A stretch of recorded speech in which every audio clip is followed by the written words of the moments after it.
She never wanted the spotlight. She didn't chase headlines. She didn't sit in the boardrooms of power the way her father or brothers did. And yet, she became one of the richest women in the world. Not by noise, but by quiet influence. While others built stores, Alice Walton built vision. While others counted profits, she curated purpose. This is not the story of a typical billionaire. This is the story of a woman who turned her fortune into a force. A story of art, healing, and an unshakable sense of identity. In a world loud with ambition, she became powerful by choosing silence and action. For the English learner listening, this story is more than a biography. It's a bridge between where you are now and what you could become. Welcome to the extraordinary life of Alice Walton, a name you may not hear often, but a legacy that will echo for generations. Part 2. Roots in a Dusty Town. The story begins in Bentonville, Arkansas, a quiet town nestled in the heart of America. It was here, in a small community with dirt roads and simple values, that Alice Louise Walton was born on October 7th, 1949. Her father, Sam Walton, wasn't yet a billionaire. He was just a hard-working store owner with a vision to bring affordable goods to everyday people. Alice was the youngest of 4 children and the only girl in the Walton household. She grew up surrounded by discipline, thrift, and dreams that didn't yet have a name. Her childhood was shaped by the sounds of cash registers, the smell of livestock, and the weight of responsibility. But Alice wasn't drawn to business meetings. Instead, she found herself sketching pictures, gazing at nature, and absorbing stories through colors, not spreadsheets. While the world expected her to follow the family trade, Alice was already dreaming of something different, something bigger than numbers. Part 3. A mindset beyond the mall. From a young age, Alice saw things most people ignored. Where others saw empty barns, she saw light and shape. Where others rushed through nature, she slowed down. Her parents, though pragmatic, never stifled her curiosity. Education wasn't optional in the Walton household. It was expected. After attending public school in Bentonville, Alice enrolled at Trinity University in San Antonio, Texas. There, she studied economics and finance, not because she loved money, but because she understood the power behind it. Even as a student, she wasn't like the others. She asked questions with depth. She listened more than she spoke. And though she earned her degree in business, her heart always leaned toward beauty, toward what couldn't be measured by profit margins. She didn't want to compete in the market. She wanted to uplift the soul. Part 4. The quiet force in finance. After college, Alice entered the world of finance. Her first steps were at First Commerce Corporation, followed by roles at Arvest Bank and E.F. Hutton. She proved herself capable, analytical, and decisive. In a male-dominated world of numbers and risk, she held her own. But there was always a duality in Alice Walton. She could understand balance sheets and bond markets, but she never lost sight of creativity. The corporate suits never quite fit her the way canvas and oil paint did, and still, she didn't complain. She learned the systems. She mastered the language of money, because she knew one day she'd use it differently. Part 5. Trials and turns. Life wasn't perfect for Alice. Like all great stories, hers was full of challenges and setbacks. She was involved in multiple car accidents, one of which tragically resulted in a fatality. These incidents shook her, scarred her, and gave her an unfiltered look at mortality. There were times the public judged her harshly. Her introverted personality made her an easy target for those who didn't understand her ways. But Alice never defended herself loudly. She let time and impact speak on her behalf. Instead of building a media image, she focused inward. Every challenge became fuel, every misstep a lesson. She didn't become bitter. She became better, more focused, more intentional. Part 6. The Vision for Art and America. By the 1990s, while her brothers ran Walmart's operational expansion, Alice was nurturing an idea that had little to do with retail and everything to do with redemption. She believed that every American, no matter how remote their town or modest their income, deserved access to great art. Museums were often found in cities like New York, Chicago, or Paris. But what about the children in rural America? What about the girl in Arkansas, like she once was, who needed to see beyond her front porch? That's when the seeds of Crystal Bridges Museum of American Art began to take root. It wouldn't just be a building. It would be a revolution in access, an answer to a forgotten question. Can culture and countryside exist together? Part 7. The Birth of Crystal Bridges. It began not with cement, but with conviction. Alice Walton envisioned a place that could unite the beauty of American landscapes with the brilliance of American art. She chose a patch of forest in Bentonville, Arkansas, her hometown, where water flowed through a ravine, whispering stories older than Walmart itself. In 2005, she announced the creation of Crystal Bridges Museum of American Art. The idea shocked many. Why place a world-class art museum in a rural town of fewer than 50,000 people? Critics called it absurd. Experts questioned the sustainability, but Alice stood firm. She poured in hundreds of millions of dollars, not as charity, but as a calling. She didn't just want to display art. She wanted to heal through it. She believed the soul of a nation could be restored by letting people see what was once hidden from them. In 2011, Crystal Bridges opened its doors. And the world had to pay attention. Part 8. Art for All. Not just the elite inside Crystal Bridges, visitors could walk beneath Georgia O'Keeffe's visions, witness the brushstrokes of Norman Rockwell, and gaze into the revolutionary boldness of Jean-Michel Basquiat. This was not a museum for the wealthy or well-traveled. It was for truck drivers and teachers, for small-town students and curious elders. Entry was free, thanks to Alice's ongoing support. The museum became more than an art space. It became a cultural awakening for the heartland. She redefined what it meant to be a philanthropist. She didn't just give money, she gave meaning.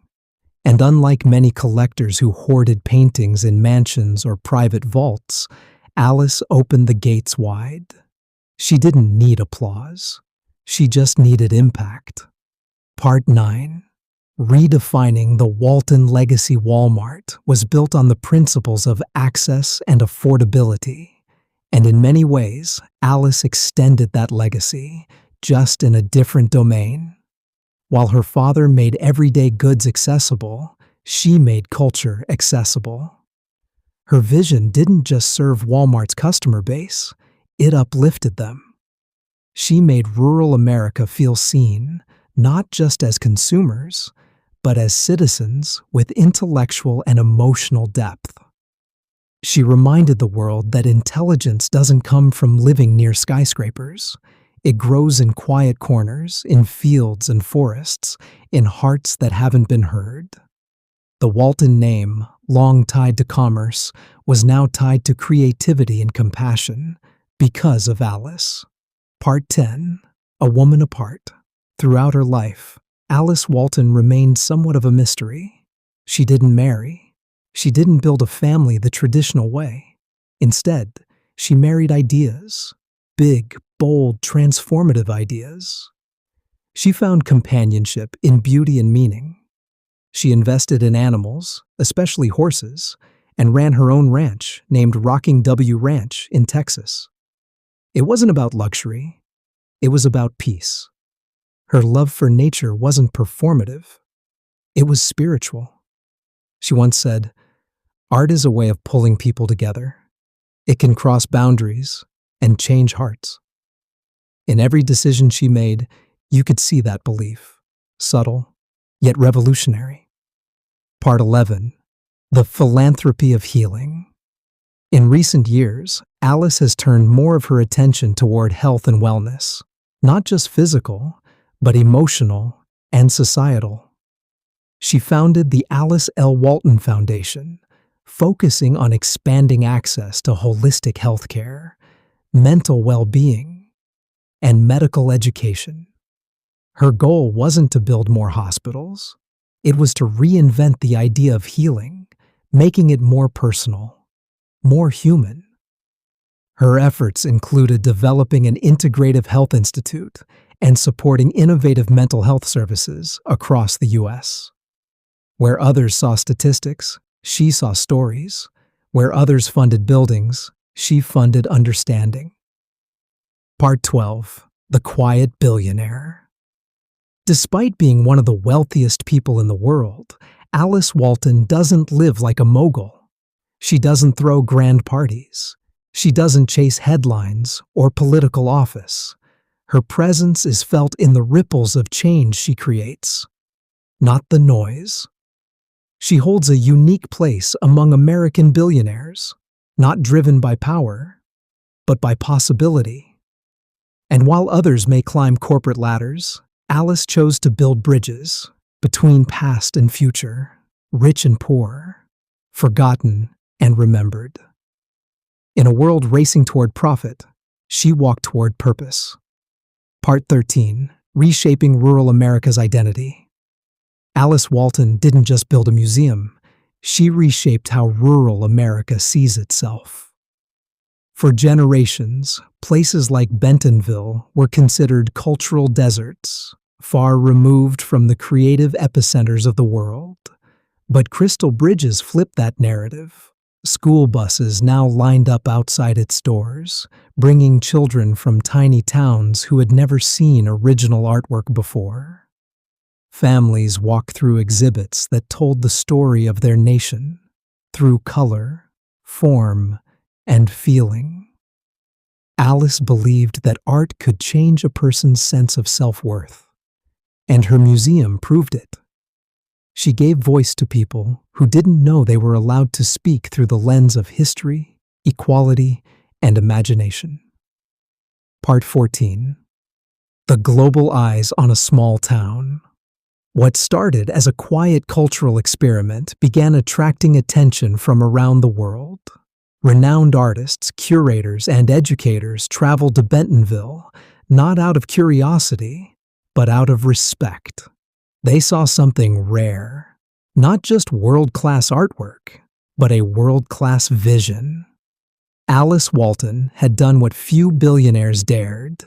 She took the risk of redefining culture from the outside in. By placing Bentonville on the global art map, she challenged elitism in the arts. International publications called Crystal Bridges a miracle in the forest. And it was. Because one woman refused to believe that greatness belonged only in big cities. Part 15. A personal connection to pain and progress. Behind Alice's public achievements was a private understanding of pain.